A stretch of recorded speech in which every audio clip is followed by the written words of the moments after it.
Hey friend, please subscribe and like the video. 1 second for you, a big deal for me. My name is Daniel Reed. I'm 45, head of compliance for a regional hospital network in Denver. I'm the boring guy in a suit who reads contracts so nobody goes to prison. For 17 years, I wore the ring Julia placed on my finger and told myself our life was steady. Shared coffee in the morning, 2 cars that always started, vacations we took because the calendar said we should. If you'd asked me 6 months ago whether my marriage would survive a storm, I'd have said, "We've already been through worse." I was wrong. We hadn't been through anything. I just hadn't looked closely enough. It started with a ping. I was at my desk late on a Tuesday redlining a vendor renewal for our public relations accounts when Julia's phone lit up on the kitchen island behind me. She'd left it charging, face up. The text preview said, "Table for 2 confirmed, Friday 7:30. Window seat. She'll love it, Lumière. The restaurant you booked to make a promise you intend to keep." We'd never been. We almost went for our 10th anniversary, but she said work came up. I closed my eyes and listened to the house breathe and the hum of the fridge, the distant hiss of the furnace, and I told myself it was a client dinner. It had to be a client dinner. Julia came in humming, a towel around her hair. "You still working?" "Just finishing," I said. She kissed my cheek and the scent hit me. New perfume. Not hers, not ours. That night I lay awake and tried to bargain with my own common sense.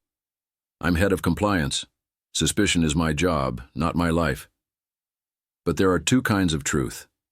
The one you can defend in a courtroom, and the one that keeps you staring at the ceiling. At 1:14 a.m., I got up, went to my home office, and opened our hospital's vendor dashboard. We'd recently added a boutique agency, Atlas North, to handle social campaigns. Small retainer, expandable scope. The contact on the account made my jaw lock. Noah Reed, my brother. He'd pitched Julia's team 6 months earlier. I'd warned him about appearances. He'd laughed and said, "Relax, Dan. We'll keep you walled off." Ethics Gold Star, I pulled the invoices. Clean formatting. Perfect coding. Too perfect. The hourly logs were padded in neat, round chunks. The oldest trick. I stared at the screen until my eyes burned. Then I did what auditors do when their hands shake. I opened a new spreadsheet and built a timeline. Friday 7:30 p.m., Lumière. Vendor spikes. Noah. Julia. I did not look at Julia's phone because I already knew. Wednesday, I took a personal day. I called HR at the hospital and said nothing more than family appointment. I dialed another number after that. A number printed on the inside back cover of our contracts. Hotline, external counsel, audit chair. The levers you pull when you're done pretending. I didn't want a scene. I didn't want to scream. If they wanted candlelight, they could have it, with a floodlight over the table. The first move was simple. I emailed the audit chair a potential conflict of interest disclosure regarding Atlas North, requested a blind forensic review, and signed it anonymous. The second move required timing. Lumière on Friday was Julia's dream of secrecy. It would be the reality check. I needed one more piece. I typed Lily Bennett Reed into my search bar, my sister-in-law. She was a midwife at a community clinic, the kind of person God invents to make the rest of us feel salvageable. I didn't call her.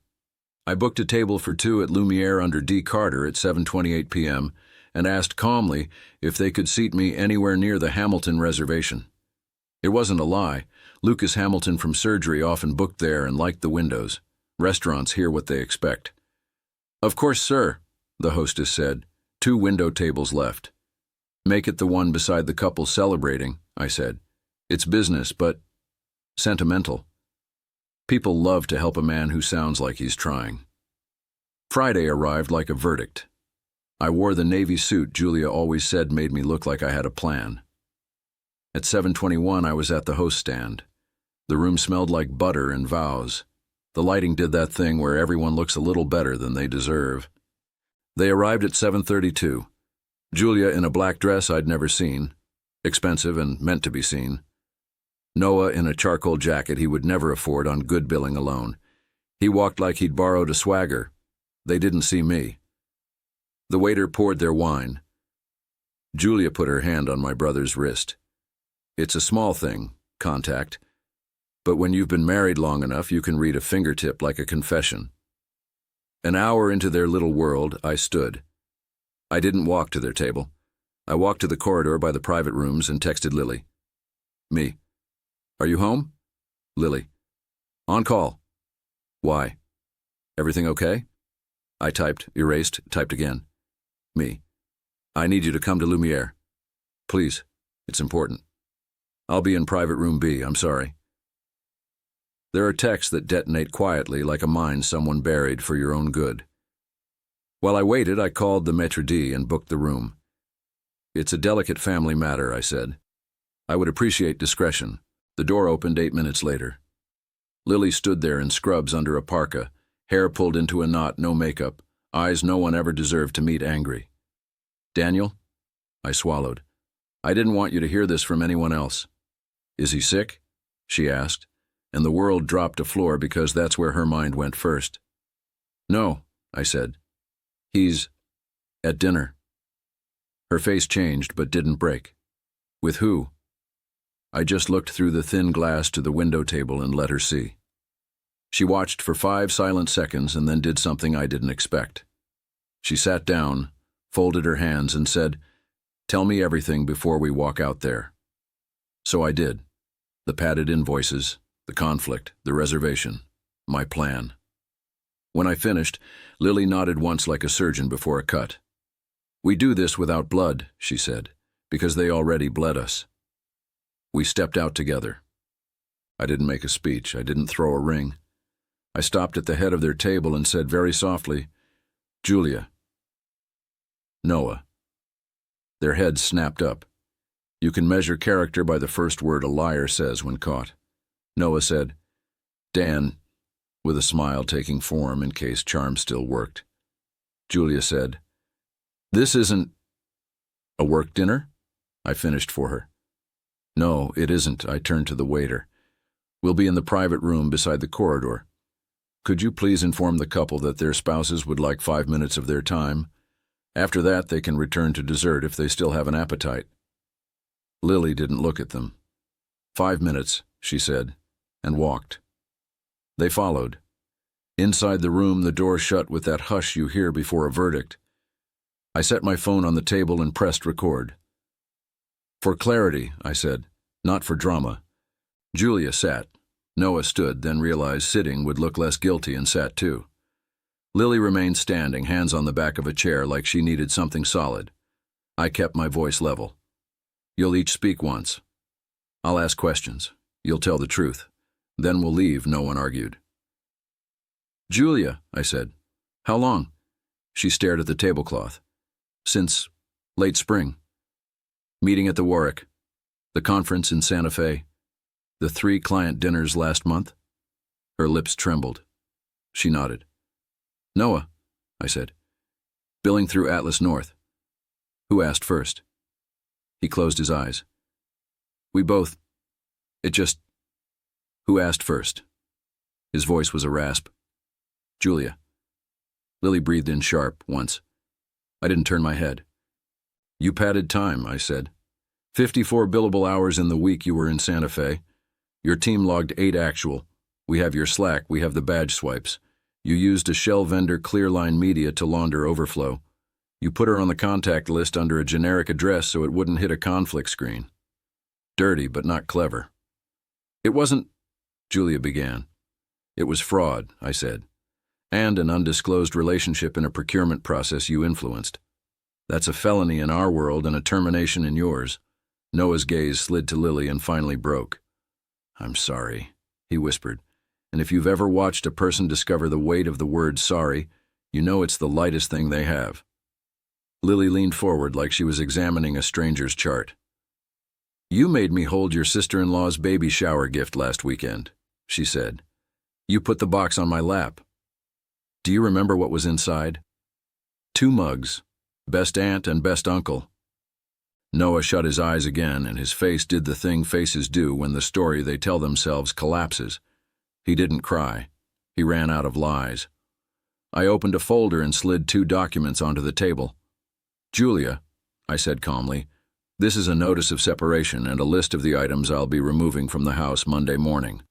The locking cylinder will be changed at noon. Noah, this is a hold notice from the hospital's external counsel. Your devices are to be preserved. You are to turn over your laptop and phone to the firm at 9 a.m. Monday. If you don't, they'll subpoena. They already have probable cause. Julia finally looked at me. Daniel, please. Don't ruin us. You ruined us, I said. I'm just turning on the lights. I stood. Lily did too. She spoke to Noah without raising her voice. I will not scream here. I will not perform for your shame. You will receive papers. Do not show up at the clinic. Do not text me at night. If you want to see the kids, we will use an app and a calendar, Lily. You will tell our son yourself, she said. You will not use the word mistake. Mistakes are spilled milk. This was choices we walked out. The maitre d' gave me a look I've only ever seen on nurses after a hard code. Respect for a pain handled clean.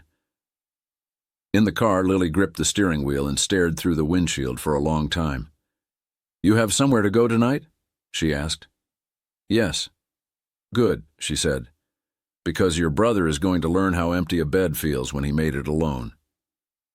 She pulled out, and I watched the restaurant lights recede in the mirror like a stage after curtain. The thing about truth is you don't have to rush it. You just have to aim it. Monday morning, 8:31 a.m., the audit chair replied to the hotline, "We will engage counsel.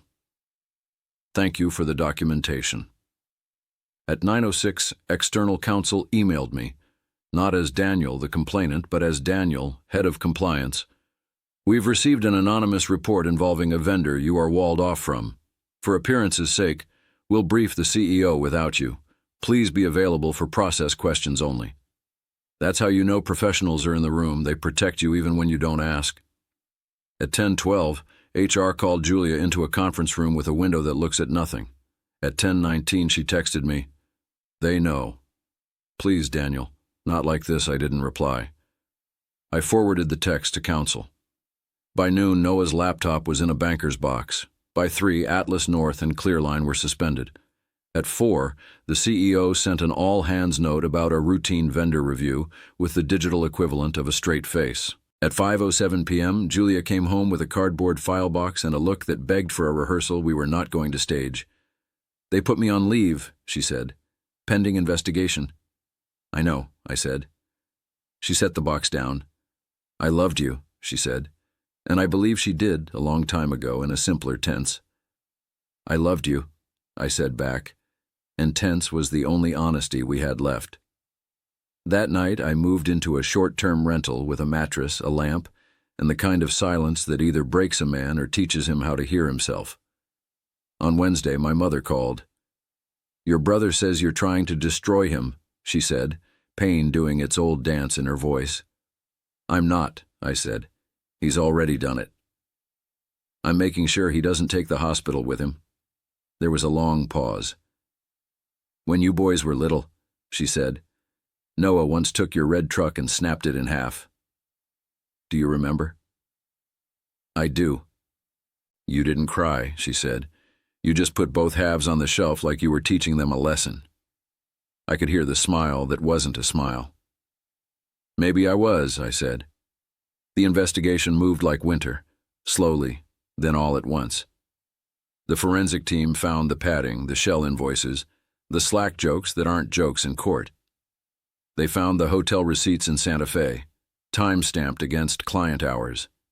They found the emails where Julia flagged Atlas North as a great culture fit, without disclosing that she'd already fit herself into my brother's calendar. On Friday, HR called Julia back in. "You're terminated for cause. One sentence closes a chapter you spent 15 years writing in good faith." She texted me again that night. "Can we talk without lawyers?" "We don't have anything left that words can fix," I typed. Then I put my phone face down and let the quiet do what it does when you finally stop feeding it. Noah lasted longer. He always did. A week of bluster. A week of misunderstood scope. Then the letter from the DA's office requesting an interview under counsel regarding false statements in a contract involving state funds. That's when his wheels came off. Lily told me his hands shook when he tried to buckle our niece into her car seat. He keeps saying, "I can make this right," she said, but he never learned the difference between right and familiar. "Do you want me to talk to him?" I asked. "No," she said. "He needs to hear the judge." I didn't throw a party the day the charges were filed. I walked the perimeter of a quiet park and counted my breaths like a penitent man who finally learned how to pray without asking for anything. Revenge is a loud word for something that, when done correctly, is mostly paperwork and patience. 2 weeks later, the hospital issued a brief press statement. "We discovered irregularities. We self-reported. We are cooperating fully." A sentence is also a scalpel.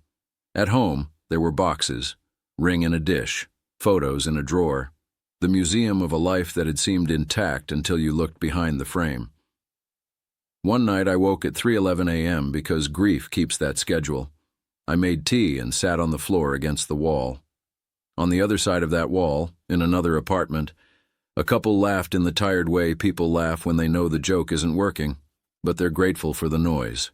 I thought of the last time Julia and I'd really talked, not about bills or calendars or weather, but about the thing under the things. It was at the cabin, 2 summers ago, when the power went out, and we had to light the old kerosene lamp. She looked like a sketch of the girl I married. Less detail, more truth. She'd said, "Do you ever worry we're getting boring?" And I'd said, "Boring is safe." She'd smiled then, the kind of smile a person gives a cliff.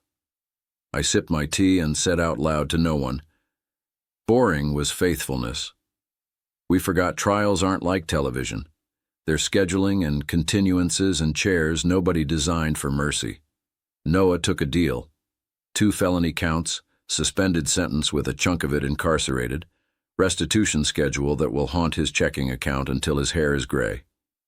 He won't be able to bid on public work for a decade. Atlas North folded. Clearline never existed, which is poetic until you meet the people who didn't get paid. Julia didn't get charged. She got a career obituary. HR emails circulate quietly. Don't hire, don't touch. The industry writes in pencil, but this line was ink. The final hearing in Noah's case was on a Wednesday in late fall. The judge was tired in a way that isn't sleep-fixable. He read the terms with the cadence of a man who said this 100 times and still hopes it lands differently. Before he sentenced, he looked at my brother. "Do you have anything to say?" Noah's voice barely made it to the microphone. "I hurt people who raised me and people who trusted me. I thought I was clever. I was just ordinary and selfish." The judge nodded like maybe that was the first honest thing he'd heard all day. "You'll get to wear the consequences for a while," he said. "Make them fit you." Afterward, in the corridor, Noah stood with his shoulders slumped in a way I'd never seen. He didn't look at me. He looked at Lily, who held the hand of their son, and said, "Can I take him for pancakes Saturday?" She nodded once. "At 9. I'll be there the first time." He swallowed like the word first was heavier than the sentence he'd just received. "Okay." He turned to me then. "Dan," I held up a hand. "Don't," I said. "Save your breath for the things that still have a chance." He nodded. For once in our lives, he understood the size of the room he was in. The day my divorce finalized, the clerk stamped 2 copies and said, "I'm sorry," with the precise professional sympathy of a person who knows the exact shape of the file she's handing you. I walked outside into hard winter light and felt something I hadn't felt since I was 23, and the world still looked at me like my choices could make it better. Not happiness, not relief, permission. I didn't date. People told me to get back out there as if out there was a place you can shop with a list and a coupon. I bought a used piano and relearned the left hand from memory. I drove to the mountains and stood in the white quiet until I could hear my own breath again. Sometimes Lily and I would meet at a diner on a Sunday. She'd eat eggs like someone who earned them. The kids would draw on paper placemats. We didn't talk about Julia and Noah. We talked about the clinic and the price of milk and the way the sky turns a forgiving color over Denver when it's about to snow. Once, in late February, she said, "Do you ever worry you went too far?" I stirred my coffee. No, I said. There's a difference between destruction and exposure. They destroyed the trust. I exposed the truth. She nodded. I needed to hear that from someone who isn't a quote on the internet. You want the hard ending? Here it is. Julia tried the city once more. Smaller agency. New email. New haircut. They Googled her. She does freelance now, which is a word that sounds like freedom until you realize it often means alone. Noah works days at a warehouse he used to drive past without noticing. He makes his restitution payment on the 15th. He takes his son to pancakes at 9 sharp and does not miss because there are judges you meet only once and judges who live in your kids' eyes. As for me, I took a new role. Same field, different network, on one condition. No vendor exceptions, not even for family friends. The CEO said, "We like how you think, which is corporate for you, terrify us in a way we need." Sometimes I pass Lumière. The window seats still glow like promises. I don't feel anger anymore. Anger is expensive fuel. I save it for fires I plan to put out. My piano teacher, 80 if he's a day, likes to tap the measure with a pencil and mutter, "Again, but truer." That's how I live now. Again, but truer. People ask if I've forgiven them. Forgiveness is a door I might open one day when it leads somewhere worth going. For now, I keep the house tidy and the ledger clean. I don't need them to suffer. I need them to live with what they picked up and what they put down. Betrayal didn't turn me into a villain. It turned me into a witness. And witnesses don't scream. We sign our names. We tell the truth. We let the truth do what it was built to do.